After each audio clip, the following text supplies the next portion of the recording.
Hey everyone, welcome back to Myth or Real, the place where legends breathe and myths come to life. If you're into ancient gods, powerful warriors, terrifying demons, graceful angels, and fantastic creatures from forgotten times, you're in the right place. Today, we're diving into the ethereal world of healing, health, and purity. Our spotlight is on a figure often overshadowed by the more flamboyant gods of Olympus, but whose name still echoes in modern medicine. Hygieia, the Greek goddess of cleanliness and health. Before we unravel her divine tale, if you enjoy mythological deep dives like this one, drop a like, hit that subscribe button, and click the bell so you never miss a story. It helps the channel immensely, and best of all, it costs you absolutely nothing. And after the story, let me know in the comments, who's your favorite mythological figure? A king? A beast? A fallen angel? I love reading what fascinates you all. All right, sit back, dim the lights. Let the myths whisper their secrets once again. Long before the rise of great empires, when the gods still walked among mortals and the world trembled under divine wills, a child was born from the very essence of medicine itself.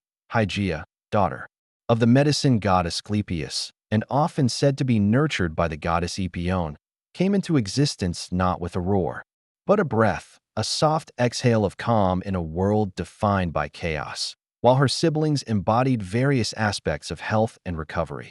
Iaso for recuperation, Panacea for universal remedy, Aceso for the healing process, and Aglaea for beauty.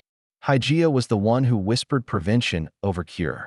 She was the goddess not of fixing illness, but of keeping it at bay altogether. Her domain? Cleanliness, sanitation, and holistic balance. The unseen shield that guards civilizations from plagues. But why is she so often overlooked? Maybe because her powers were subtle. She didn't wield a thunderbolt or command storms. She wasn't draped in golden armor or crowned queen of the gods. No, Hygieia was the guardian of the quiet moments.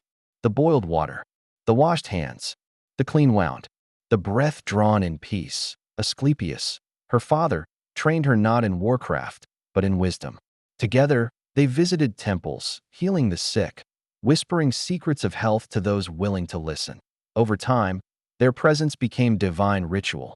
Temples dedicated to Asclepius and Hygieia, known as Asclepia, spread across the ancient world, sanctuaries where the ill could rest, cleanse, and heal. People would come not only to be cured, but to learn how not to fall sick again. Inside these temples, serpents slithered peacefully, symbols of renewal and healing, and Hygieia was often depicted with a serpent drinking from a bowl she held, a quiet, profound image that would echo through millennia, all the way to the modern symbol of pharmacies and health. Scene 3, Shadows of Death and Legacy. But the gods are not immortal in influence. Asclepius was eventually struck down by Zeus himself, accused of disrupting the balance of life and death by bringing back the dead. Hygieia, devastated but undeterred, continued her work among mortals. While temples were built in her honor, her teachings were often absorbed into others' practices. She became associated with Athena, goddess of wisdom, and even with the Roman goddess Salus, protector of public health. Her name lived on, whispered, in every bath taken to purify the soul, in every ritual that asked for protection from pestilence, in every act of washing before prayer. But here's the twist most people don't know.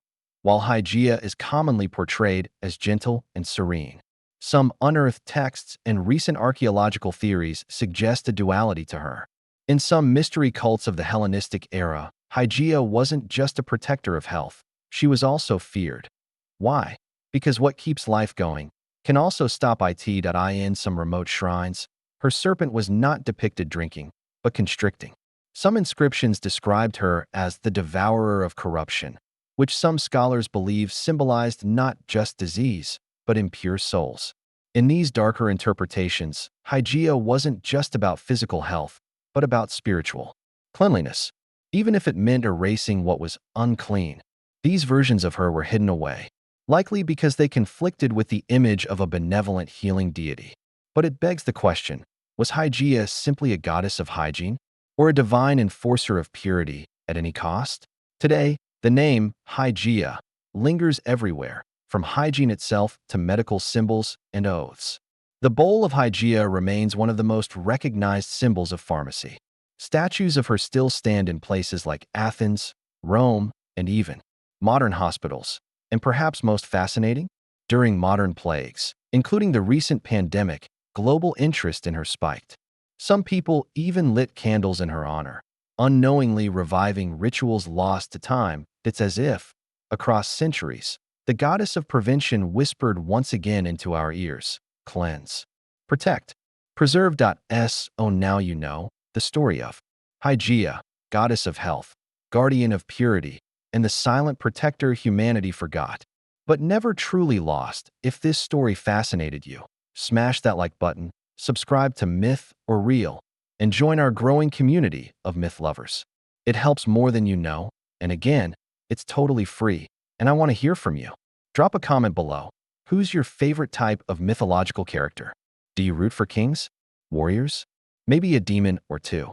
Or are you a fan of unsung heroes like Hygieia? Until next time, remember, myths aren't just old stories. They're mirrors to the human soul. This is Myth or Real. See you in the next legend.